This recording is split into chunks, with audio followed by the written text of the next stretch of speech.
So I'm out on the Yankees winning the division. I know that lasted all of but not even one day, because by the time we finished, it was already the next day. But Gary, that was pathetic. That wasn't like, oh, you just got the Twins on a bad day. No, you sucked. You were the problem. You were dead on arrival. You were about as alive as a broken battery in the mail. You were about as... I mean, they were just not entertaining. And that is the name of the game. We always bring it up, the entertainment value. There was no entertainment value. If you missed tonight's Yankee game, you probably kept a year or two onto your lifespan. That game was horrific. I mean, it was so bad. They only had 2 hits tonight. Caballero, who literally gets picked off at second, and Paul Goldschmidt. And, oh, by the way, to make matters even worse, Luke Weaver, or as Welkin calls him, and I'm going to bring this up, make sure, Fluke Weaver. Yep. I had to say it. Luke Weaver has forgotten how to pitch in the MLB. Gave up 5 runs today out of the bullpen. Absolutely. And the thing that is the most annoying is that you wasted one of the precious Carlos Rodon starts. So 13 games left to go. And Carlos Rodon, he goes 6 innings, 5 hits, 2 earned runs. I am absolutely embarrassed about how they came out tonight. That was utterly pathetic against Woods Richardson, who I found out this dude was a living, breathing human yesterday. So he just struck out 11 Yankees. He had a 2-hitter in 6 innings. His ERA was like well over 5. Gary, it's down to 4.31. So, look, the Yankees were tragically bad tonight. To make matters worse, we had to even see Anthony Volpe. He came in later on. But yeah, they did tell us that Volpe is now a full physical go. Yeah, and I don't care. No one cares. No. Literally nobody cares but his family. But having said all of that, awful. I mean, we're happy to see a baseball player be physically able to do his job. But having said all this, I can't even imagine a team that, mind you, now is a wild card team. This division is completely over. I said it was over, I think, 2 days ago. I confirmed it yesterday. And Jake, you were getting flamed in the comments. I don't know if you saw that. People were not happy that you were an optimist, right? Because that's what we would call it. Yes, there's a whole Reddit page designed to hate on me. Did you see that? This is true. And I'm seen as more the realist now. To be fair to you, Jake. Yeah. There have been times where my realistic my angle of being a realist has shown up too early and things just don't bounce my way. Where I was trying to get out front of something, it ended up not working out. Giancarlo Stanton a couple years back, I was like, why is he on the roster? And then you see what he does the following, that exact season. So we have to walk back some of it. So I don't want to make it seem like you being very cautious with giving up on the team as far as the division is a bad thing. It is not always. Sometimes it works out. The Yankees just showed up against a bad baseball team. A bad baseball team who is sitting in 4th place in a bad division, the AL Central, a team that gave up at the deadline. They traded away Duran. They contemplated Lewis. What are we going to do with Byron Buxton? Okay, he's going to stay. Do we trade Joe Ryan? What do we do with this talent that we have? Because we're definitely not talented enough to go over the hump. You just ran into this team, and this was part, by the way, of the weak schedule that the Yankees were just going to beat up, right? And they had to do it to have a chance. They show up in game 1. I can't even call it a lack of concentration. The Yankees have done this all year, Jake. And this brings me to my conclusion. And by the way, guys, if you're new here, please make sure to smash the subscribe button and the like button. Help support this channel in a major way. Jake, in order to have won this division, they had to dominate bad teams. Dominate. They show up, and people said it didn't even look like they were ready to play today. I know you talked about the performance from, I want to make sure I get his name, Woods Richardson. Yes. Numbers on the season aren't very good. But having said that, he's still a professional pitcher. He was out there on the mound. I saw about 6 hanging sliders today that we just swung right through. And they weren't competitive swings. It wasn't hard contact, bad luck, which we've talked about this year. It was none of those things. This game wasn't bad luck. It was bad luck for us to have watched this. This was an embarrassing performance from the New York Yankees, and this is all too common under Aaron Boone. So we had the June swoon. We had July. It extended on us, right, into August. And now you're sitting here in mid-September. I mean, it is September 15th, to be exact. And this team's not ready to play the first game on the road against a bad ball club when they know Toronto's playing good ball. They're on a win streak, who, again, won tonight, cementing this division. So, Jake, I don't know. I would assume you feel the same way. This division is absolutely cooked now.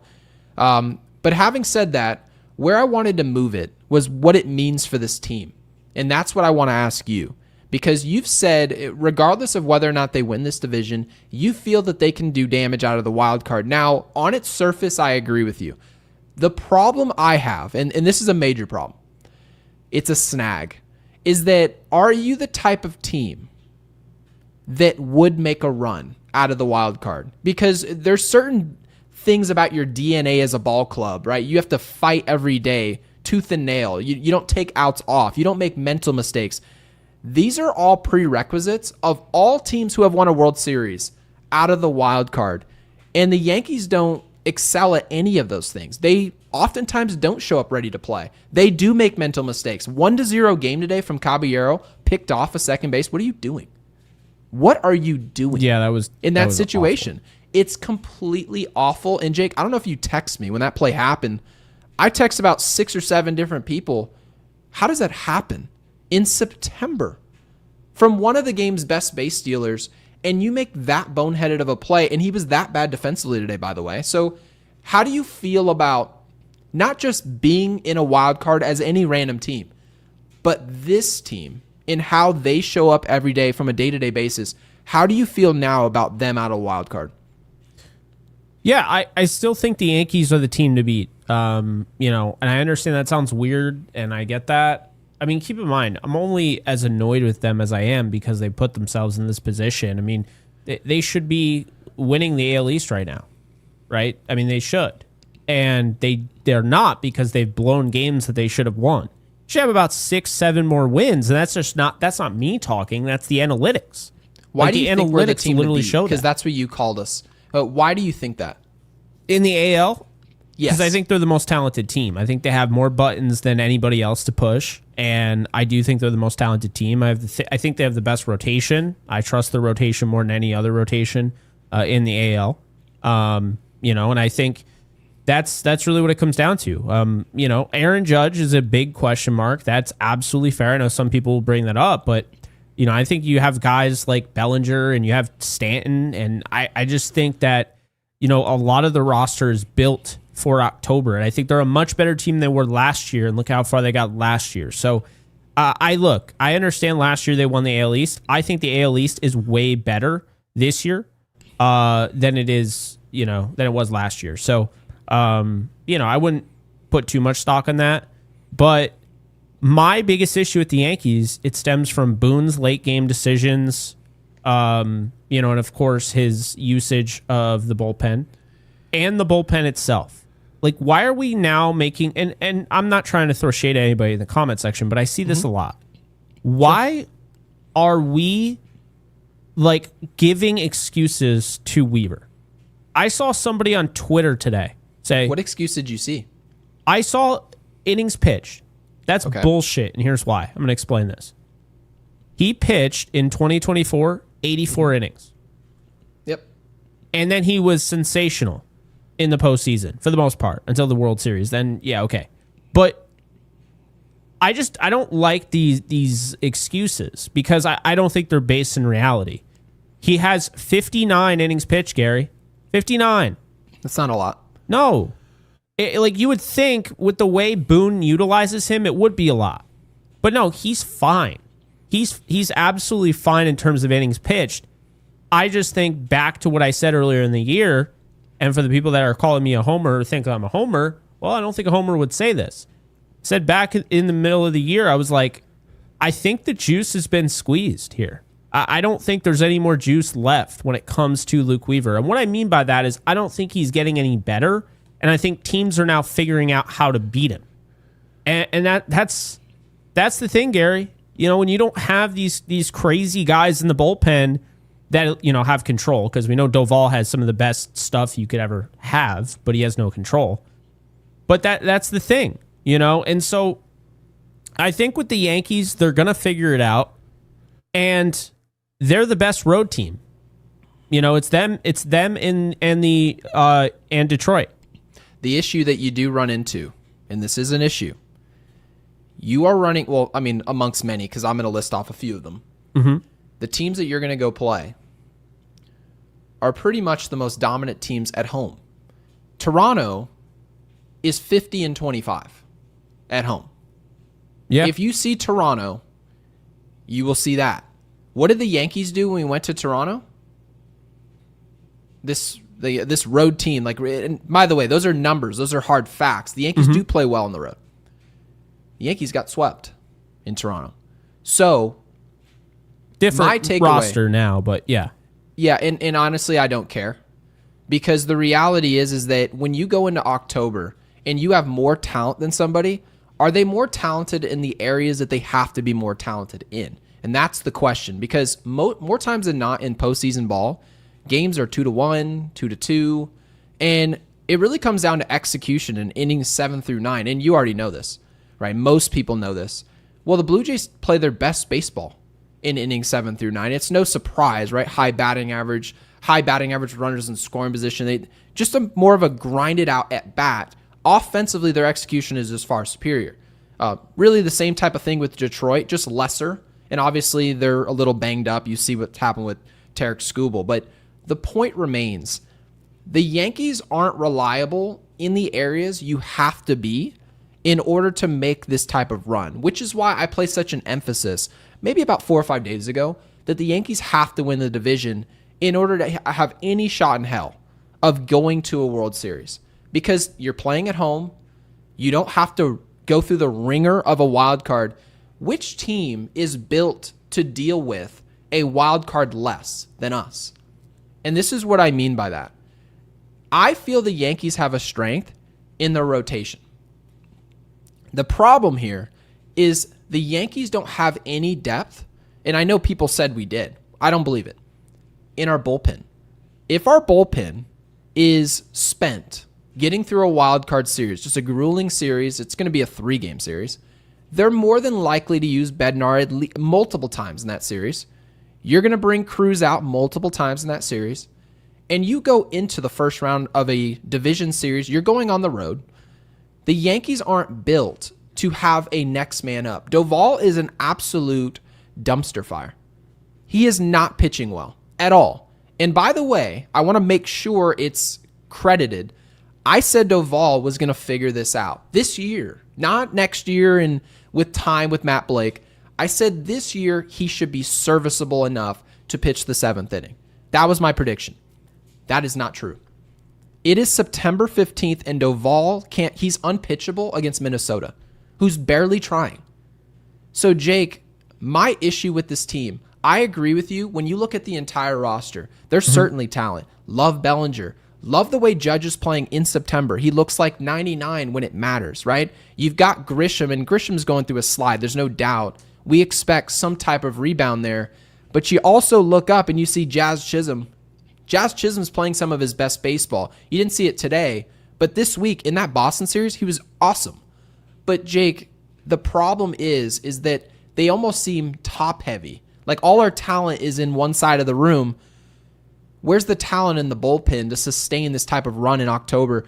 That's my worry. I don't trust this team in any type of close game when it's important. And that really doesn't have as much to do about today's 7-0 stinker. Has more to do with what's to come. Yeah. No, I get that. I totally understand that, all the issues and everything. I do think they're the most talented team. I do. And, you know, as much of an issue as I have with certain things, me personally, when I'm looking at all the teams, Like, I feel like they're going to figure it out, and they're going to be the ones that at the end of the day they win the AL. And it's not necessarily like a homer take. I mean, they did just go through that gauntlet and look really good against good teams. I have issues, and I'm not happy about this performance at all.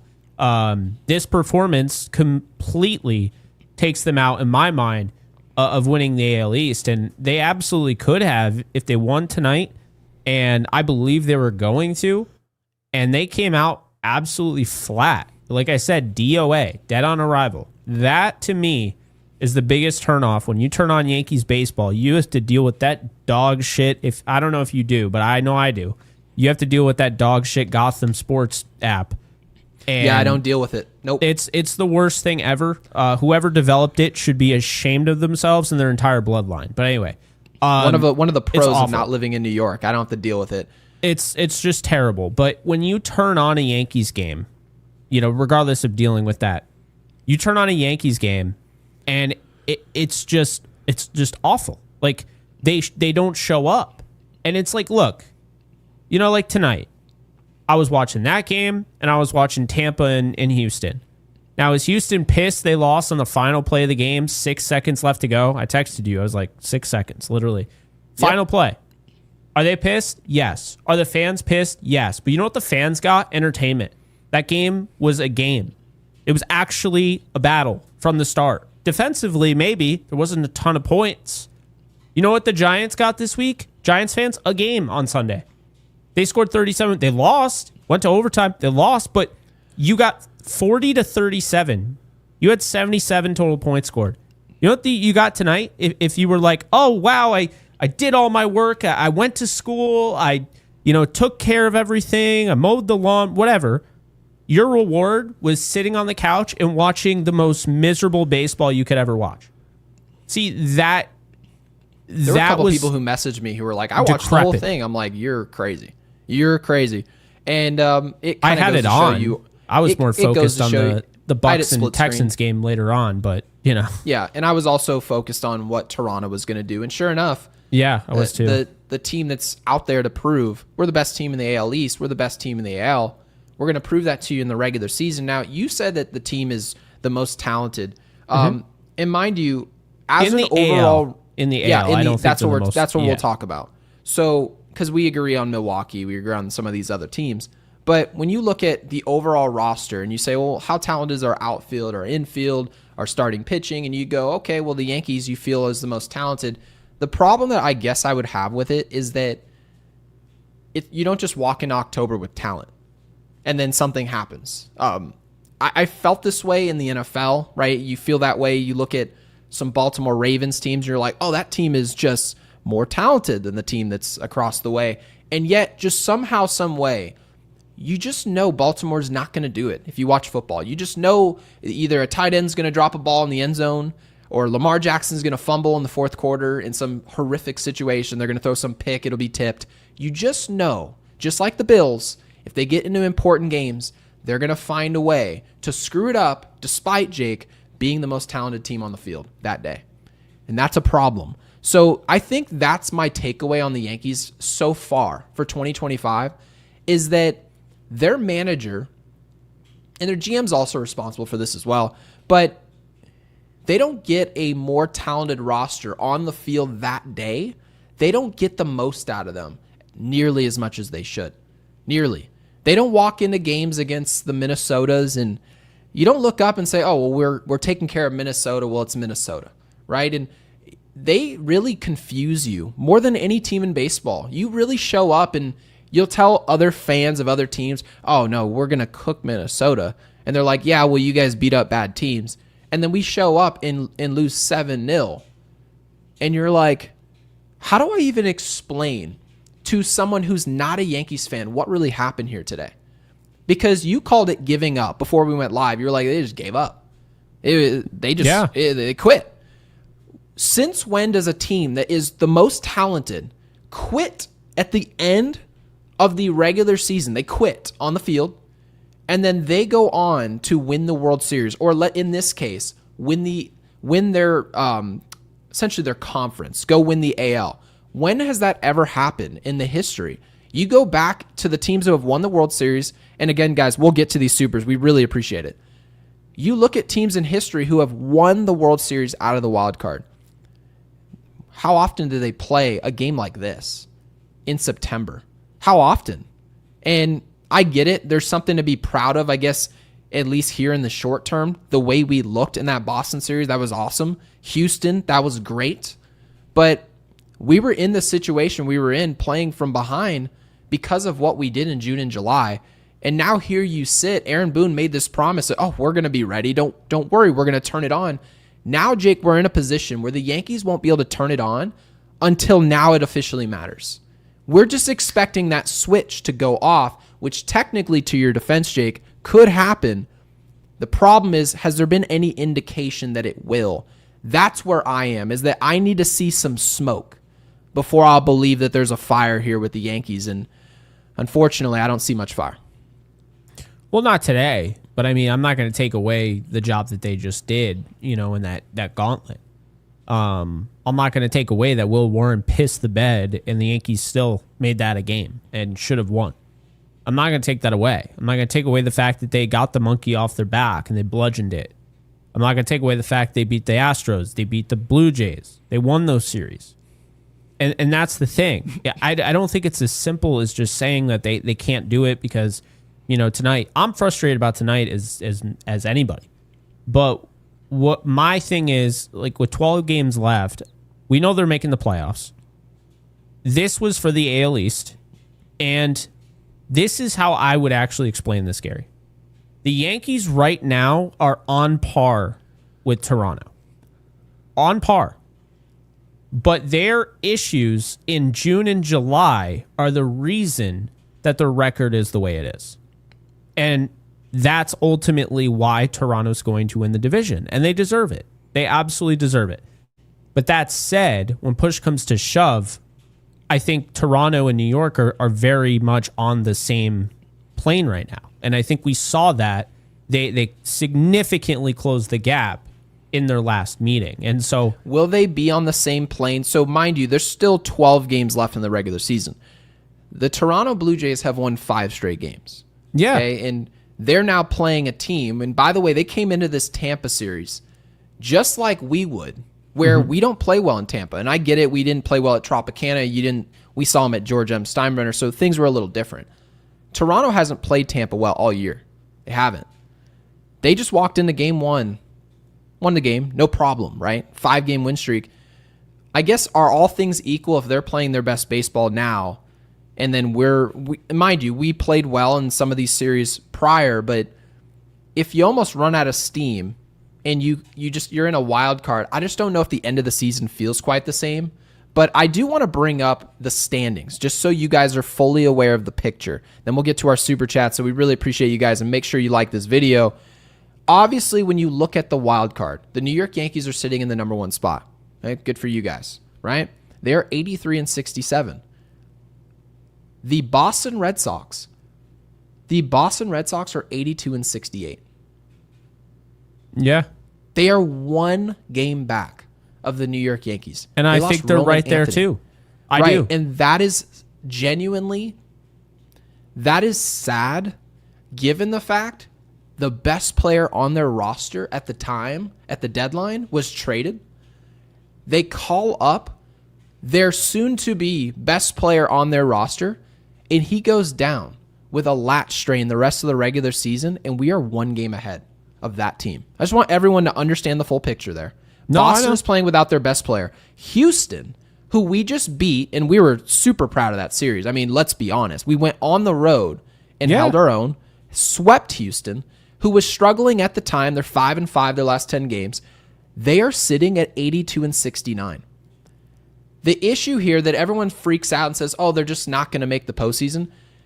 The issue here is it's entirely possible for the Yankees to screw things up and end up on the road in a wild card. That's possible. But missing the postseason, not really possible. The team that has to run them down is really Texas or Cleveland, who are 78-71 and 79-72. That is not happening. It is simply not happening. And especially given who we're playing, which yes, today was dismal, embarrassing, complete joke of a performance. But when you total up the way that the rest of these 12 games are going to go for the Yankees, they're going to find a way to win probably 7 or 8 of them, and they're not going to look very good doing it. I'm just here to tell you guys right now, they won't impress you, but they'll be in the wild card. So, yeah, that's our positioning. It's not great. David L. wants to mention the offense, and my goodness, did this offense, Jake, and that was the thing that bothered you the most today. It was, you said in your words, what a waste of Carlos Rodon. And Carlos Rodon, it wasn't like he was perfection, but he was plenty good enough to win a ball game today. And David L. with the $5.30 super chat, David, thank you for that, says 30 for strikeouts. Wait, so we struck out 30 times the last 2 games? Because I believe yesterday we struck out 16 times. So I haven't looked at the box score in its totality today. Let me go ahead and take a look. Today? They struck out 14 times. Pathetic. We struck out 14 times. Yeah, yesterday we struck out 16, so there you have it. 30 Ks, David is on the money. Sleepy team. I mean, they were sleepwalking today. Yanks play poorly. They poorly travel games. Yeah, I think somebody did tweet this to me, that anytime the Yankees travel anywhere, they just can't play. I don't know what I don't know if it's Delta first class. I don't know what the problem is. The Yankees do not show up ready to play. Boone playing down to level of opponent. Every other AB a strikeout. Team earned L. Yeah, that's not what you want to hear. It's not, Jake. That you play down to your competition, which I wouldn't necessarily say is entirely true, because you guys have to keep in mind, a lot of the reason that we're here is that the Yankees couldn't beat good teams. And that was a major complaint. We couldn't beat teams. We couldn't beat Tampa. You couldn't beat Toronto. You couldn't beat Boston. All those teams had our number. The Dodgers, we went to Dodger Stadium. Oh, we're going to get our payback. Oh, no, they punched us in the teeth. Will Warren, he's going to go out there. Never mind. Max Fried, nope. None of it worked out. And I can't remember if Rodon pitched in that series, but if he did, he didn't pitch well. The point being, the Yankees didn't play up to competition, which was how we were going to judge them this year. They were beating bad teams. They were. That was actually what people called them. They were beating bad teams. They were the merchants of that. So, yeah. Yeah, and to be fair, a miserable NFL game still has action. See, when a Yankee game, they have 2 hits. There's at least fantasy football involved. Yeah, Yankee game with 2 hits is like you're watching paint dry. It's not good. It's not like... I'm not going to lie to you, Jake, by the way. I know you mentioned that Paul Goldschmidt had 1 of our 2 hits. I saw you cackling after I said that. Cackling. Yeah. Okay, so here's the funny part. I don't know what it is about Paul Goldschmidt. I really don't, because in general, what he's done this year as far as platooning against lefties, I've been proud of that, right? Mm-hmm. I think he's done a good job in that area. He's been fine defensively, a little overrated. We've talked about that. Yeah. For some reason, whenever we're just getting the break speed off of us, I cannot stand watching him take at-bats. I can't. It's like he's just like constantly fouling balls off, and it just looks... And again, Paul Goldschmidt is a very great career. Great career. He's going to be hovering right there, probably just below Hall of Fame level. But he's lost and that's, it. He's lost it. Yeah, I think he literally had his last hurrah in that first half of the year. Didn't even last the full first half. But like he's having a polar opposite second half. That was the big reason why they signed him. They're like, oh, if you could be like the second half, then this will be a good deal. I still think it was a good deal. I think he gave him a good first half of the year. The problem is the Yankees just didn't find a way to win and take advantage of it. So it helped them hedge the whole Ben Rice thing, right? We'll platoon you, and in a way it kind of bubble wrapped Ben Rice, but some people obviously didn't like that because we didn't get to see Ben Rice against lefties. So and for whatever reason, we didn't get to see him against a righty today. I don't know what Boone was thinking. Did you know that? Yeah, no, I did. I was pissed when I first saw it, and I tweeted. I think I replied to the Yankees lineup or something. And it's like, what do you say? What do you say about that? Against a righty, why does Paul Goldschmidt play? And it's not the difference today. It's certainly not. But what's the logic behind it? And there wouldn't be any, because if you said, well, what is Paul Goldschmidt doing against righties? Anyone could look up these numbers. They're not good. So Paul Goldschmidt, he was worth the money. It's a 1-year deal. He's going to give us some veteran presence. He's loved in the locker room. But, yeah, I just wanted to bring up the point. I did not enjoy watching his at-bats. No, I'm with you. I don't know what it is. I think maybe it's just, I think it really is fouling off pitches. It's the same thing with Austin Wells. If I watch a game we're struggling in, I think it's Austin Wells and Paul Goldschmidt. Those two at-bats. And we really like Austin Wells at this podcast. We really do. Yeah. So people would probably think, based on what I just said, that we don't. No, we both actually think that Austin Wells could have a really nice career. But, man, watching him foul pitches off when we're down like 4-5-0 to Minnesota is just sight to behold. And Scott Ross with a $4.99, thank you, Scott, the GOAT, says, at what point does Blake start taking some blame for this bullpen? And this is a good question, so I think we should definitely dive into it. He gets a lot of flowers for past performances. Also, Stanton is off a cliff, so we'll dabble. Stanton has been bad. But today's at-bats, he's a streaky hitter, man. He looked like George Washington cutting down a tree. Yeah.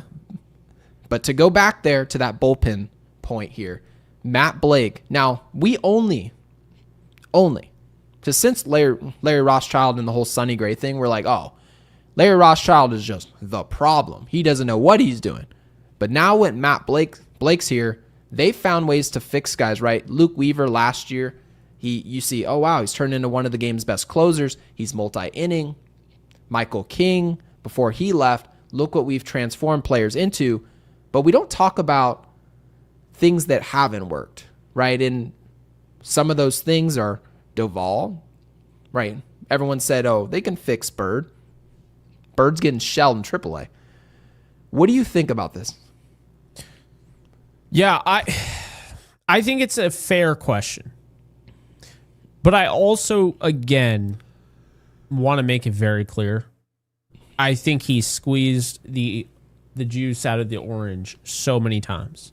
I mean, we're talking about Michael Tonkin, and he got like actual, like, you know, we're talking about Fernando Cruz, who had an ERA over 5. You know, we're talking about these guys. None of these guys are a Dylan Betances. None of these guys are an Andrew Miller. None of these guys are a Aroldis Chapman, right?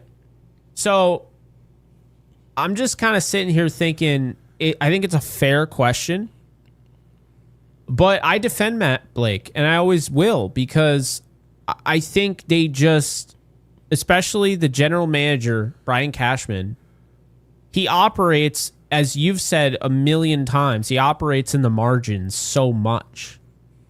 Like, often. They could have gone out and got Estevez, who's leading the league in saves. They could have gone out and gotten, you know, any of those guys, right? And they did not address their bullpen really at all, aside from trading for Devin Williams. That was them addressing the bullpen. They lost Tommy Kahnle. They brought back Tim Hill. But they're like, Jake Cousins, he's going to be good to go. He was not. He ended up suffering another injury, and he was out for the year. They're like, oh, Jonathan Loaisiga, I don't know how you're ever relying on Johnny Lowe. I don't know what they were thinking there.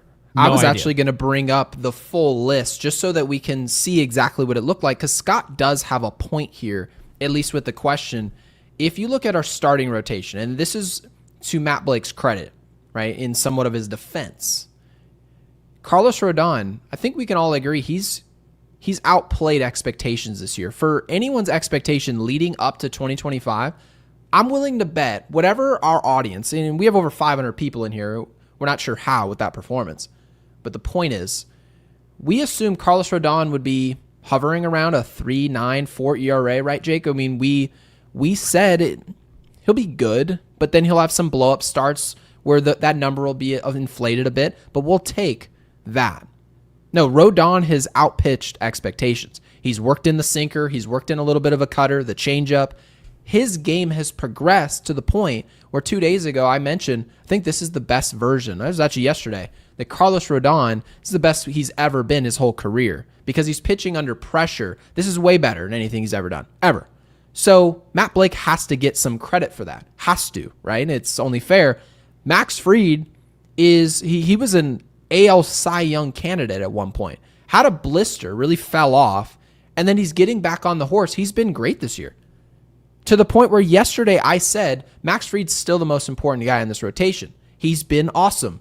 Will Warren, I don't think people realize, despite how Will Warren pitched in the first inning of that Boston series, and it was dismal, embarrassing. The difference in a positive way that Will Warren has gone from this year, from last year, Will Warren is light years better than he was. So Will Warren has taken steps forward. Again, this is good for Matt Blake, right? You're also looking at Luis Heel. You're looking at Cam Schlittler. Now, Cam Schlittler looked good in the minor leagues. Credit to our system, but he's only gotten much better. That cutter that he's worked in there, who do you think told him to do that? It's Matt Blake. So you get credit for these things, but it's not all sunshine and rainbows, Jake, because Devin Williams, massively underperforming, and people say, oh, that's just him, right? He can't pitch in New York. I'm going to say, okay, well, so it sounds a lot like if things go well, then that's Matt Blake. But if it doesn't go well, it's the New York Lights. Let's go down the line. Luke Weaver. Luke Weaver, you mentioned at the very beginning of the show, your opening monologue, Luke Weaver is downright treacherous right now. He's not good. It's not a good performance in 2025. He's a raging river. That's what he is. Yes. This is long-term, okay? Again, we know the talent's there. He's not getting it out. We're not squeezing the lemon of Luke Weaver. We're not getting the best version of what we know we can get. Doval, he did not fix. Mark Leiter Jr. looks exponentially worse than he did at the end of last season. It's not even close. I'm gonna mention all of them, right? Tim Hill looks fine. No problem there. Johnny Lowe, we both agreed at the beginning of the season this was never going to work. We were hoping it would. It didn't. That's not his fault. It was never going to work. Fernando Cruz was working out. It's now regressed. Paul Blackburn, not his fault. Yarborough has been a success. So if you look at overall, this bullpen, each individual player is underperforming, Jake. Matt Blake has to take some blame for that. Now, to what extent, I don't know, but there has to be some level. I think that's fair. I do. But, and it's not Scott, but I've seen before, it feels like there's kind of this, oh, well, he's just terrible, right? Like, he's not doing it, whatever. To your point with Rodon, how about Cam Schlittler, right? How about Will Warren? Will Warren posted a 6+ ERA in the minors. Like, he wasn't good as a prospect. He wasn't. He didn't show anything in AAA. He comes to the MLB last year. He looked even worse, giving up rocket ships, right? I think he had like a 10 ERA. This year, they keep talking about, oh yeah, he's made some significant strides and we might need him. And all of a sudden, Garrett Cole goes down and they need him. And guess what? He answers the bell. And he answers the bell while Luis Heel, their reigning rookie of the year, which, by the way, I think Matt Blake deserves credit for, because that dude, they wouldn't trade him for some reason, but he could not stay healthy, and all of a sudden, not only did he find a way to stay healthy, he found a way to pitch long enough to actually be the rookie of the year. My thing is this. Nobody is absolved of blame on a team that is 83-67, as talented as this team is. Nobody should be absolved of blame. Everybody has a role in this. Everyone. And I think that's fair, but I'm not going to use Matt Blake as a scapegoat. And kind of, what this is, if you argue we are the most talented, then you can't argue the players are trash. It's either roster decisions on bullpen or inability to fix them. And I would just say this, and I think it's absolutely fair, Scott, but what I would say is this. I'm not saying they're trash.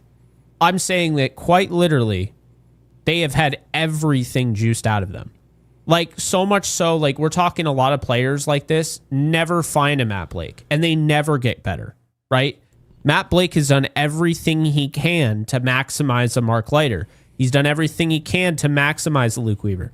I don't believe Luke Weaver is in his best interest to leave the New York Yankees. I think that would be an utter mistake. Well, truthfully. I do think that I would disagree with, because if you keep in mind, again, that's just it. I think putting Matt Blake in such a high caliber where, and mind you, we both could not enjoy Matt Blake anymore as the pitching coach of this team. And this dates back to last year, right? We were very consistent about this.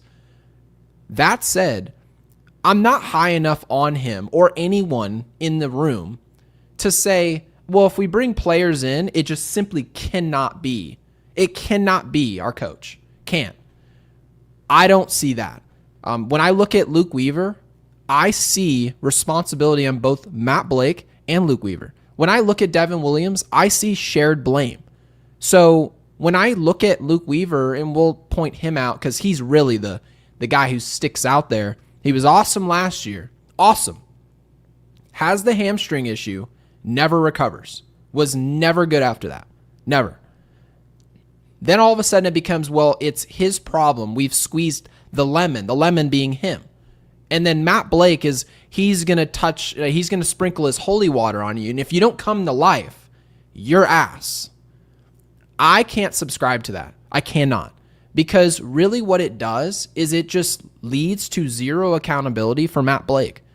It leads to he can do anything in the future for the next year or two or three, and he's absolved from any blame. I won't do that. So while I do agree with you that certainly Luke Weaver, Devin Williams, and the list goes on from our bullpen, Doval, they're mostly to blame for what's happening, but by no means would I absolve Matt Blake from what's happened, because to look at Devin Williams and not be able to get him back to Milwaukee Devin Williams is an outlier. So you're responsible for that. Just the same way that Aaron Boone is responsible for looking at a team that you called the most talented in the AL. He's also responsible for not pulling the most, having the best record in the AL. He is responsible for not being able to pull more, just as the players are. So I want more of a shared responsibility, but I would agree with you. They're going to choose Matt Blake over any one player out of the bullpen just based on the pedigree that they have. So yeah, no, I get that. That's it. I understand that. I mean, my biggest thing is that I don't know where the Yankees would be without Matt Blake, and for, their issues that he's had, and, maybe you can make the argument, okay, if he's struggling, maybe they can figure out a new game plan, but Luke Weaver would say the same thing. Luke Weaver would say, well, where the hell would Matt Blake have gone last year in 2024? Yeah. What would Matt Blake's bullpen have done if I didn't walk in the room? Now, keep in mind, your dad did mention, hey, what about Luke Weaver? Well, what about spinning him the ball? And this is before any of this happened. Now, he'd pitched the ninth inning before. We saw a little bit of data, a little bit, and it was working out. And then we were throwing him in the seventh inning. It wasn't quite the same. Then you started seeing him in the ninth inning for Clay Holmes, and it was working. So while it was working, they're like, oh, look at the Matt Blake magic. And then now it's like Matt Blake is absolved. I feel like you hear what I'm saying. It's just I can't just look at it and be like, oh, it's just the players. I just can't. I think Ed the W. biggest, by the way, real quick, the biggest Yeah, go ahead. The biggest cop-out, I would say the Yankees got incredibly lucky. People may have forgotten this. Ryan Yarbrough signed a deal with the Blue Jays. He signed a deal with them back in February. He did not make the big league roster. I don't know how. They didn't keep him. So he opted out of the contract because he didn't make the big league roster. And he was granted free agency on the 23rd of March. The Yankees signed him the next day. That was one of the biggest bailouts Cashman easily ever could have had. It would probably force us, if I'm being honest, it would have forced us, whether any of us agreed with it or not, the Yankees to trade early for Sandy Alcantara, right? It was considered a risk. The Yankees decided ultimately against it. People said, no, we've got enough starting pitching. It'll be okay. We've got Cam Schlittler, who's due to be called up any moment now. Well, if Ryan Yarbrough didn't exist, you don't get that timing. You call players up early, or you just make that trade that you were already on the fence on, and that may or may not work. Now, it could end up working in your favor long term, but I'd like to imagine if Ryan Yarbrough and his performance outside of that Dodgers series, if he wasn't here, this Yankees team, we'd probably win 85 games, guys. It's a major blow to call a prospect up early from your system who's not ready, because you didn't have the vet in the room. So Yeah. props to Ryan Yarbrough, man. He was huge for this 2025 team. Even if we're not going where we really want to go. Great point, Jake. Ryan Yarbrough, man. Ed W with the 10 says, wish I could whine to my clients that I came to work and sold because I took a red eye that landed at 5 a.m. or because I came off an emotional week. The culture is excuses. Where's the Jeter mindset? So Ed, first and foremost, thank you for the 10. We really appreciate that. I know Jake does as well. Thank you, Ed.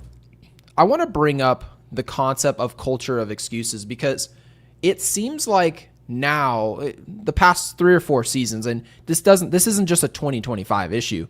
The Yankees talk about the variables that they're dealing with more than ever. And to be fair, we also talk about them. Like Yankees podcasts, Yankees creators, people who are on Twitter who are Yankees fans, we've talked about, the Yankees don't have off days ahead of Boston. Boston does, right? We don't get a day off ahead of Houston, right? We're playing all these different teams. We've talked about travel. Too many excuses, man. Too many. Because Jake, just yesterday people were saying, Baltimore sold. They're screwing the Yankees. We're making excuses in their favor to create the reality that we're in. Whereas for us, it's because we had to travel. We had to travel to Minnesota and play the following day. Too many excuses. You guys need to show up ready to play so we can ignore the variables. And obviously, when you play well enough, in general, as a median baseline, you can say, all right, we can ignore and maybe bring up some major factors. But Jake, it is a little frustrating, you have to admit, that we talk about the variables in our coverage and just as a team more often than any group I've seen. Yeah, there is always an excuse or what have you, but I didn't go into this thinking, they're on the road and they have to travel. No. Come on, they were in Boston and they had to go to Minnesota. And they flew first class Delta with their feet up. And guys, it's not like they're on Frontier, No. If they were flying Spirit Airlines and they're like sitting in a middle seat and it's like, I don't know, 6'7" Aaron Judge is sitting there crammed in a middle seat and his bag is underneath his legs and he's like, my back's kinked and we get in at 5 a.m. Okay, guys, they ran out a 747 jet and the whole jet is empty. The whole jet. And by the way, a lot of people don't realize this. Some players, my dad included, wouldn't even fly. A lot of times they wouldn't even fly with the team. There would be a private jet and some of the better players on the team will hop on the jet and take off and they'll split the bill at the end of the year because you get a certain amount of hours. They're flying like kings. Yeah, it's ridiculous. There's food on the plane. Please. Not to mention, this late in the year, you've already... It's one thing if you want to say in April when you're getting back into the swing of things, right? You had a full off season, everything. September, come on. They're already in. It has nothing to do with travel. They just sucked today. They sucked. They were embarrassment. I mean, quite literally only 2 hits. It's just pathetic. I will say, as annoying as it was for Caballero to get thrown out, I really like the Caballero I've seen out of this team. I just think he's clearly your starting shortstop if we can take anything away there. But I like to see Ed sees it how we see it. I like the realistic kind of analogies. Like, okay, relate it to, the workforce, that the 9 to 5, and you're like, damn. Yeah. Can you imagine if I was just whining like, I don't want to be like, we are calling Cowherd disciples. We definitely like the analogies. So yeah, Ed, we really appreciate it. And Farhana, thank you for the 5. Really appreciate it. Says, I don't know how we would even get past the wild card round with this bullpen. It has been the worst bullpen during the Judge era. That I think is true. Despite all the names, you do recognize a lot of names, to be honest. This bullpen has lost us at least 12 games. Jake, how many games do you think this bullpen's lost us? Because you have to remember, it's not the same bullpen that screwed up all those games. For the most part, I think Devin Williams has ruined 8 games on his own. Yeah. So he was in that closer's role. We got rid of him.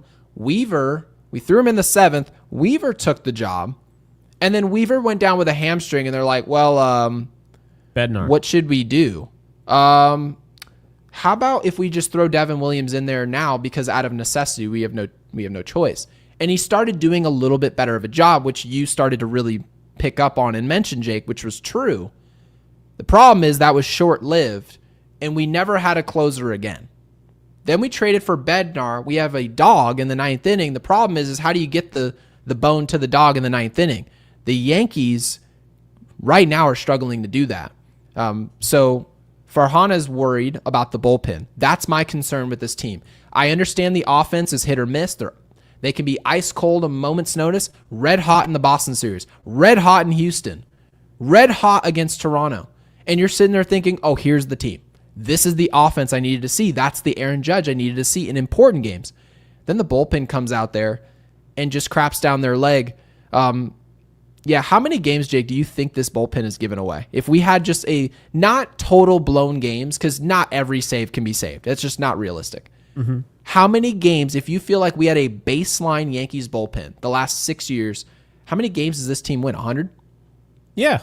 Yeah, I think that the 12 games is definitely fair. I do.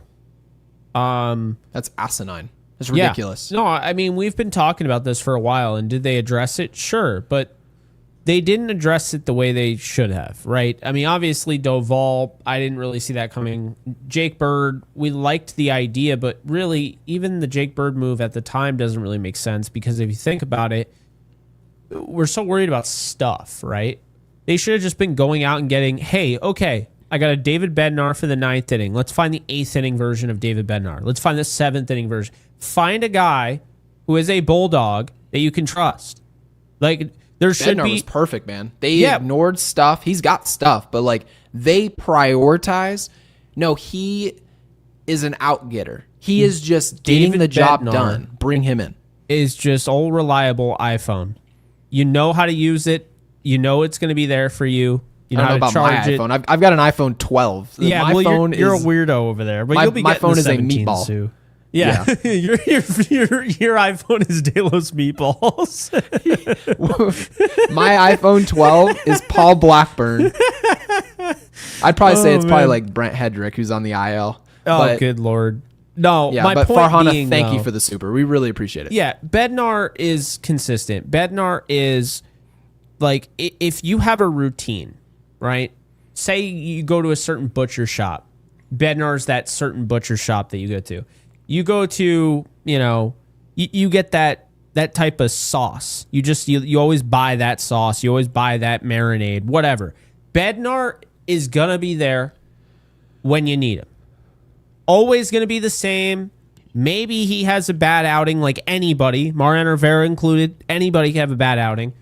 But David Bednar is always going to be about the same dude every single time. Okay? But the problem is the Yankees didn't go out and get guys like that. They went out and got guys that you and I respected, liked the idea of. But when you think about it, Jake Bird is not a World Series pickup. It's just not. He wasn't pitching well in Colorado. He's not, and he was getting destroyed that final week before the deadline. Bednar actually might have saved Boone's job. Yeah, Bednar was the hottest pitcher at the deadline. Remember, we talked about that. Not that I agree with it, by the way. I'm not telling you I agree with that. If they don't... No, I know. But if you think about it, with no Bednar, we're 83 and 67 to be exact. You can probably knock off 4 wins without Bednar. Bednar has gone multi-inning to save games. He has pitched in some of the biggest games in the second half that we've had to date. And we have thrown Bednar out there. We've gotten guys off the mound, and we're like, should we even use Bednar again? We're like, yeah, it's important. And they threw Bednar. And they've gone to him like a damn well. Without him, we are literally probably in the exact same situation right now as Cleveland. At like 78 and 71. We've probably won 80 games, 79 games. That is a means for firing. So, yeah, Brian Cashman probably, in the meantime, has saved Aaron Boone's job, because that hasn't been a topic of conversation given how the Yankees have played of late. But man, Bednar has every bit to do with it, because without the Band-Aid that he's the Flex Seal. That's the Flex Seal. He's been working. But the rest of these guys, I don't even know if they're a damn Band-Aid. They are nothing. They are not doing anything. And we've definitely put. Thank you. That's a good point. You were definitely on the money about Helsley. I definitely wasn't high on him, but no, we did not want him. I remember, and I'm going to give you credit. I got you at the very end when we were going over Savant, and I was like, I want nothing to do with Ryan Helsley, and you're like, yeah, can we get that Romo guy? Because they want a Romero. They wanted JoJo Romero, and then the Cardinals are like, yeah, we want your firstborn, your secondborn, your third cousin, first removed from the family tree, your second cousin. I'm sorry, it's JoJo Romero at the end of the day. Like they were should have been trying asking to for that sell high because I think they realize the AL. If you're in the field of the American League, you should be able to see how weak and vulnerable this group is. Maybe a JoJo Romero is the difference between you being a good team that blows games at the end of the game every game, and just not having a problem. And yeah, maybe you lose in the value, but I don't know. They were hoping that we would lose the value and make the trade. We didn't do that, obviously. But now in hindsight, I would have loved to trade for JoJo Romero. Oh, yeah. Well, it is funny going back to what John Morosi said. Like, how many relievers? Like, I think there could be like two, maybe even three, but two. Yeah. He was right. Two. As far as I'm concerned, Jake Bird is literally, he does not exist. We'll never see him again. They're just going to... they're going to Thanos snap him, and one day we're going to wake up and be like, yeah, he's been traded away for cash considerations. And we'll be like, oh, okay. I will say horrendous. I've been a little... I just don't know how to feel about the job that we're doing with the bullpen in terms of coaching. The starting pitching, I'm all for it. Well, the Doval thing is kind of bothering me. If I'm being real, Doval is the one that really bothers me the most. Luke Weaver, I already said it before they went out and got bullpen guys, right? I said, I think you've squeezed that orange to the point where there's no more juice. And Luke Weaver is who he is. He's not going to get better. He might even get worse, but he's not going to get better. Doval is somebody that has too good of stuff to be this bad. He was wild with the Giants. How did he make it work? Every time he stepped on the mound, for the most part, he made it work, right? I mean, I understand he started to struggle towards the end, but he was never this bad. Like, Doval has been a nothing burger. Like, and that's the thing. Like, you know, expected to be able to, just like Cruz, you get him from Cincinnati. They're like, we'll fix it. And Cruz, it was more pitch selection. They didn't fix any one pitch. They said, hey, you know that splitter that's working and your fastball's buns? Well, stop trying to throw your fastball to get ahead and to get to that splitter. Throw the splitter all the time.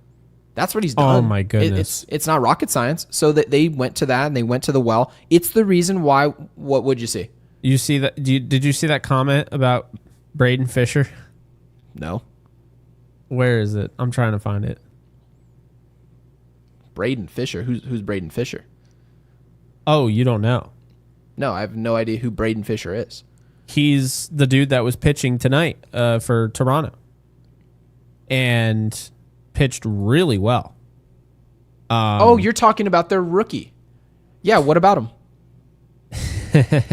They got him from the Dodgers. Okay. For Gavin Biggio. Well, good for them. Yeah. Honestly, this happens, guys. Teams win trades, teams lose trades. Happens all over the place, and good for them. Yeah, that's the thing. He looks great. When the season started, people were saying, well, what the hell is Toronto going to do? Bo Bichette is a shell of himself. Can't stay healthy. He's got no pop. Yada, yada, yada. Most of the season, he was a 300 hitter, if he's not already. Obviously, he's down right now, but he should be ready for October. Oh, Vladimir Guerrero Jr. signs the extension, which a lot of people thought he wouldn't do. People were saying, oh, he's going to go to the Mets. He's going to go to the Mets. Yeah. Vladdy Jr. Okay. No, they re-signed him. And now it's seeming like things are starting to work out, right? They get Bieber at the deadline. They do a whole lot. So, yeah, I look at Toronto. It doesn't bother me a lick, guys. It doesn't. They play the game the right way. They've outplayed us all year. I get we just beat them in a series. So what? They've beaten us more. And we deserve to be where we are. Rich Squires with the 5 says yet another case of they can't hit a 4-something ERA pitcher. Blues. It's been going on since Joe Torre. I mean, that's always been a thing with the Yankees. I swear to God, they'll be like, Yeah, he's got an 8 ERA. He's been sent down 5 times, and then he throws practically a perfect game against the Yankees. That's just, I don't know.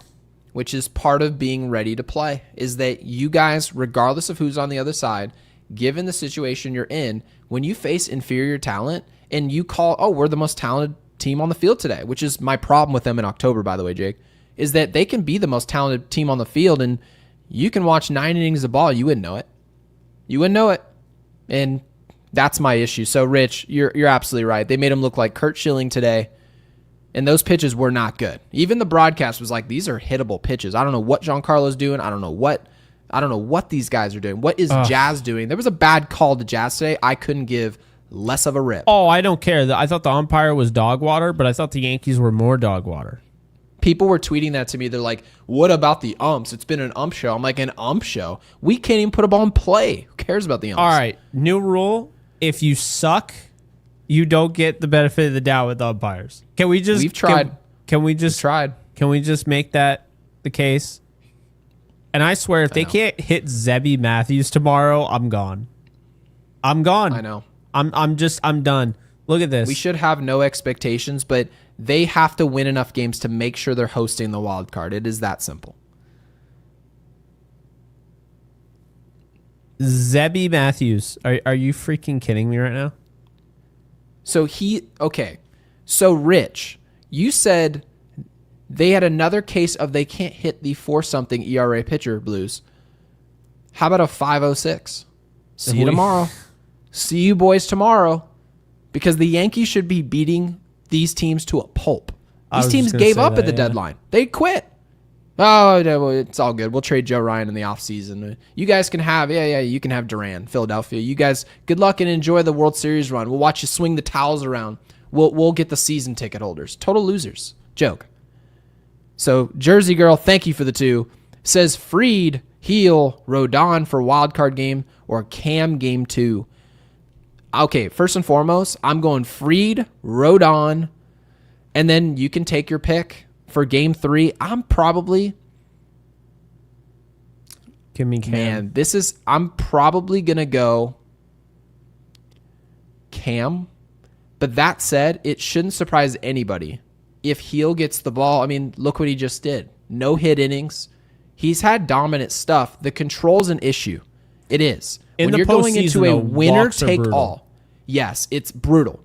When you go into a winner-take-all game, walking 4 or 5 guys, which Heel does almost on a nightly basis, on a start-to-start basis, that could be it honestly could be troublesome in October. So could he be successful? Absolutely. He's got all the talent in the world.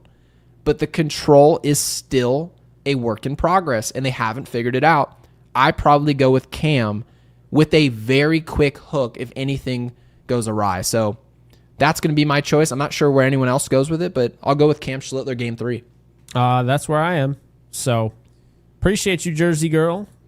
And now let's I mean, we don't have too much that we can really say about this series, to be honest with you. Cam Schlittler's on the mound against Zebby Matthews. There's a right-handed pitcher. You're probably going to get the left-handed lineup, or the right-handed bat lineup, of course. Left-handers. Oh, so Ben Rice will get a chance to play today against a righty? Yeah, luckily. Or tomorrow? Luckily. Unless he goes to Paul Goldschmidt again I don't know. That felt like participation trophy energy. Like, are we serious? Paul Goldschmidt can't hit righties to save his damn life. Yep, it'll be Austin Wells behind the plate tomorrow. Ben Rice will be your first baseman. Paul Goldschmidt will not play. Nope. That'll be it. All right. So, anything else you want to touch on that before we go to voicemails to wrap the show?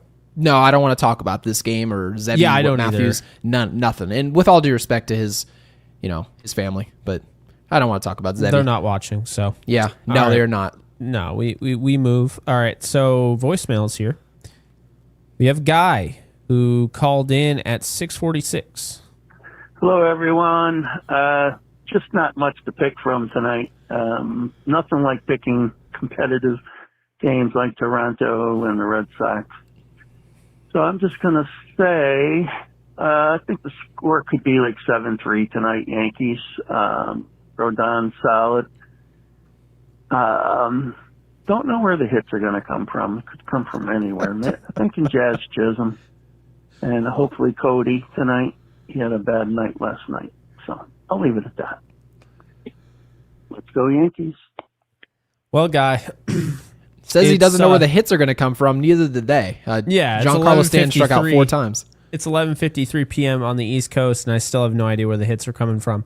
But we appreciate you. The voicemails are awesome, and I love Guy's pre-game predictions. He had 7 right, just had it on the wrong team. But yeah, we move to Ed W here.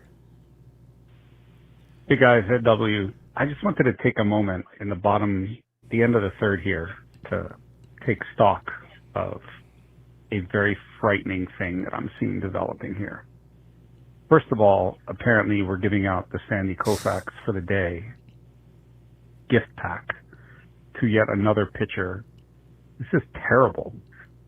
I haven't seen a single competitive at bat. Not a single. There's no Yankee that's had more than a 5-pitch at bat so far. In the swings I'm seeing are like, oh, maybe we'll hit it. Maybe we won't hit it. And now Carlo Rodon's pitch count is up to 56. I don't care about this game at all.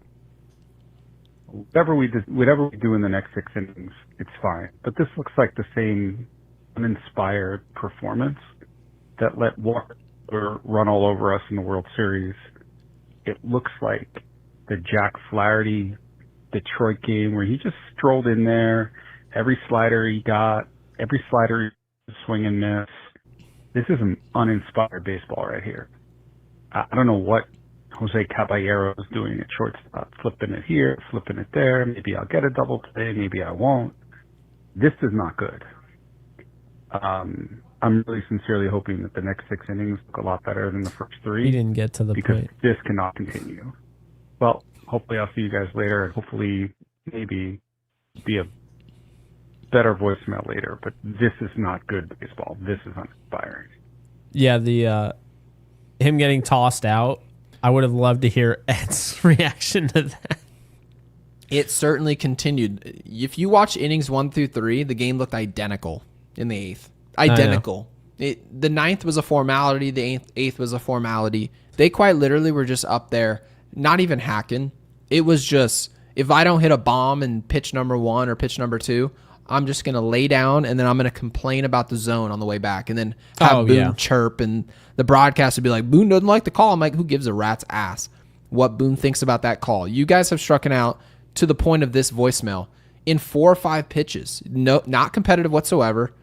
It really wasn't. Outside of Grisham and Judge, and Grisham walked twice today, Judge 3 times, not a single other player on the whole roster even touched first base. Go to hell talking about the zone. Who are you? All right, what are we talking about? And Jake, by the way, we'll go to bat for any one of these players. When they actually show up to do their jobs, they show up ready to play, and then the zone's bad, we'll certainly talk about it. Of course. But man, the at-bats were just anemic the whole night. Awful. For anyone, Jazz included, to be talking about the umpire was silly. So, yeah, I'm very sorry you guys had to watch what the at-bats looked like in inning number 1. The game was terrible from the get-go. But as we continued, it didn't get any better if you had turned it off. So hopefully you did. The first time all year, it was still on my phone, but it's exactly what I texted you. After Luke Weaver had that abysmal outing, and it was clearly they weren't coming back. You need an offense, and they just didn't even have the offense today to come back in this one. As soon as that happened, I took the Yankees game off my 77-inch, put it on my phone, because that's my demotion thing that I do. Did you watch the Jays? And then I put the football game on. No, I had the Jays on Gamecast. So that'll play. I wanted to see what the Jays would do to see if they'd put the nail in our coffin, and they did. They nailed it shut. Yep. It's Jover in terms of if you wanted to win the AL East. We move forward here. Kyle Malay. Hey guys, Kyle Malay here. What a damn joke this game was. 2 frickin' hits the whole game for the Yankees. And you get shut out by the frickin' Minnesota frickin' Twins. What a pathetic game. What the hell did I just watch? And then on top of that, the Blue Jays just won. What the fuck did I just watch? The division's over. The Yankees are going to be a wild card team. they should be ashamed of themselves after tonight because that was a pathetic game. Like, how the hell do you lose 7-0 to the Twins? Like, what? I don't even know what to say. I'm gonna go drink something, but I don't know. Probably just gonna go to bed because I'm just disgusted right now. Like, that was a wasted 3 hours of my fucking life. I agree. Like, we lost to the damn Twins. Like, fire Boone right now. Like, fuck him. Like, whatever. Have a good night, guys. I know I was just babbling, but I'm just so disgusted right now. Like, we gotta win the next two. I mean, it doesn't even matter. Like, yeah, we gotta win games down the stretch, but we're not winning the division now because the Toronto Blue Jays just won't lose. But yeah, let's all have a good night and hope the Yankees can do something. Good night. Yeah, Kyle, two things are happening simultaneously. The Jays are going out and taking the division. That's first and foremost. Two, the Yankees don't deserve anything that has anything to do with the division. They haven't done nearly enough in their own right. Yes, did you guys play well in some of these bigger series down the stretch? Absolutely. That said, you're in the situation you're in because you played terrible baseball for an extended period of time during the summer, and you told us for months, we'll get it figured out. Don't worry about it. It'll get it figured out. We'll turn it on. And you turned it on. Good for you. Too late. Because the Jays played way too well in 2025 for you to be able to fart around for 3 months and then turn it on and flip a switch. You guys are talented. You're not that talented. So pump the brakes. That's who the Yankees are. They're a talented ball club with bad habits. They give away games they shouldn't, and it caught up to them. They're going to be in the wild card. It's just a matter of where and how they play when they get there. Jake? I don't think you could have said it any better. Mark is our last voicemail, and then I'll have to think of something to put in the comment section because, man, the vibes are dead right now. Yep, go watch a movie. It's Mark here. Yeah, disappointing loss. We've never really played like this against the Twins until this year. I don't know what's going on. But, at least we did well during the 12-game stretch. The one person that I'm really concerned about, and I think we should discuss, obviously there's a lot that went wrong today. Luke Weaver doesn't look good, but who I want to talk about is Stanton. Yeah. I don't know what happened. I don't know if he's injured. I don't know if it's just playing time or what. But, I mean, truthfully, in the month of September, he's been absolutely horrid. I think he had like 41 or so plate appearances.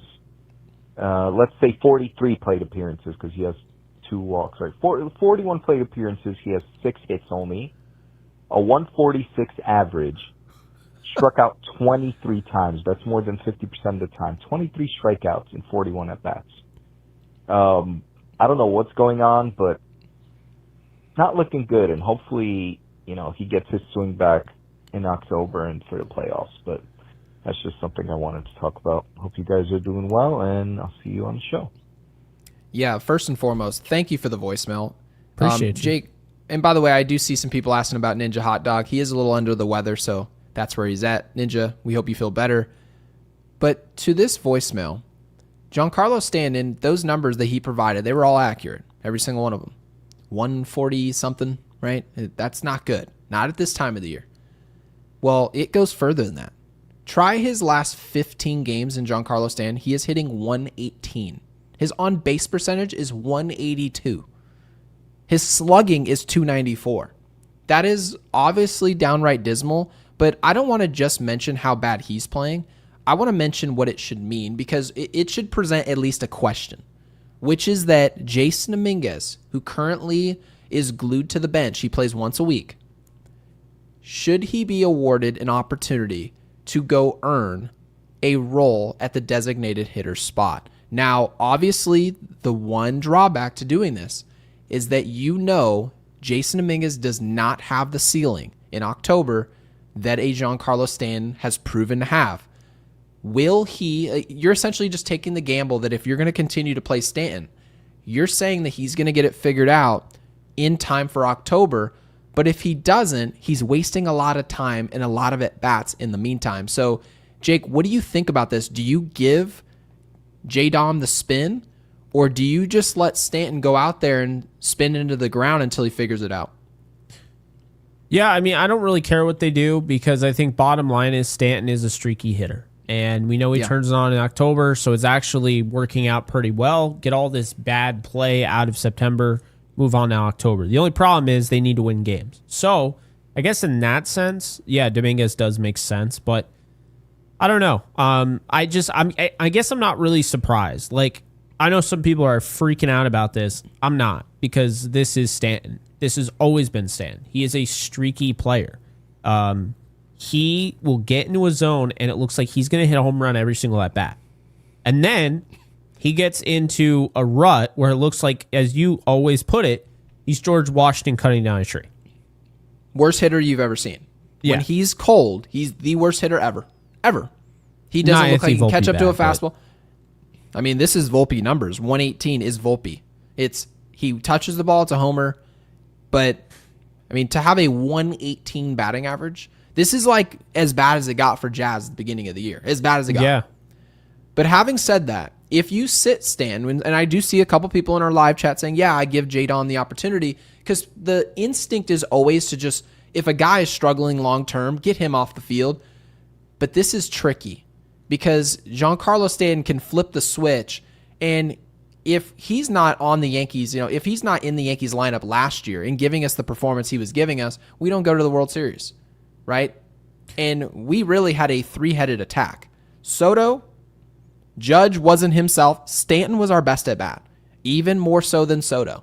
So you guys need to remember that the Yankees making the decision to go to Jason Dominguez, while Jason Dominguez is taking better at bats than him right now. So you could easily say J-Dom should just take that job and see what he does with it.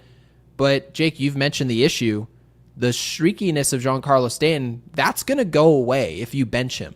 If you bench Giancarlo Stanton, he will not be hot in October. That should be pretty much a guarantee. And you can't go to that well once you didn't go to it for a month. So I think I would agree with you. I just play Stanton because the wild card spot itself is pretty safe. We literally have to go we have to go 2-10 the rest of the way against the White Sox and the Twins to literally. Well, if they do that, I don't want them in the playoffs. I would completely agree with you. So Yeah. I think you just have to go with the high ceiling play, which is Giancarlo Stanton figuring this out. I just play him. Yeah, no, I agree. And, I want to point out something here. Giancarlo Stanton is almost always horrendous in September. Is he really? Yes. I Going didn't know back to this. 2021, aside from 2021 where he had like a 286 batting average, every single year I just looked at his splits, he's in the 100s for the month. That's wild. I know. August, That's he wild. normally turns it on. September, he turns it off. And then October, he turns it on. So the definition of streaky. So there's your reasoning, guys, to watch Giancarlo Stanton be dismal for several weeks at a time. If the Yankees, by the way, were in a spot where they had to play really good baseball the rest of the way, in order to go out there and make a wild card at all, the decision is sitting Giancarlo. You just have to, because you have to win games. But the Yankees want to win these games, but nothing's more important than Giancarlo getting back to Big G, because he's not that right now. No, he's not that. So just want to remind you guys, if you enjoyed this show, be sure to hit that subscribe button if you haven't already. But also, You don't want to go 2 hours off that game? no. And be sure to hit the like button. I never want to talk about this game ever again, so hit the thumbs up button so I don't have to. No, I'm kidding. We Yeah, weren't gonna make talk sure you about it guys like the tomorrow either. video. But before you go, Oh, yeah. which team do you want to see? Because I've heard people want to see Boston in the postseason. Not Drop in the answering comment this. section which team you want to see that's realistic. Don't tell me that some team's going to just get red hot and they suck. The A's. Yeah. The teams that are currently sitting in the picture right now for the wild card, drop in the comment section which team you want to run into. Do you want to run into Boston and you can flip the ball to Heel in a game 3 who dominates Boston? Is that what you want? Drop that in the comment section. We'll get in there, reply to mostly all of them. We'll try to. And of course, make sure you guys like this video.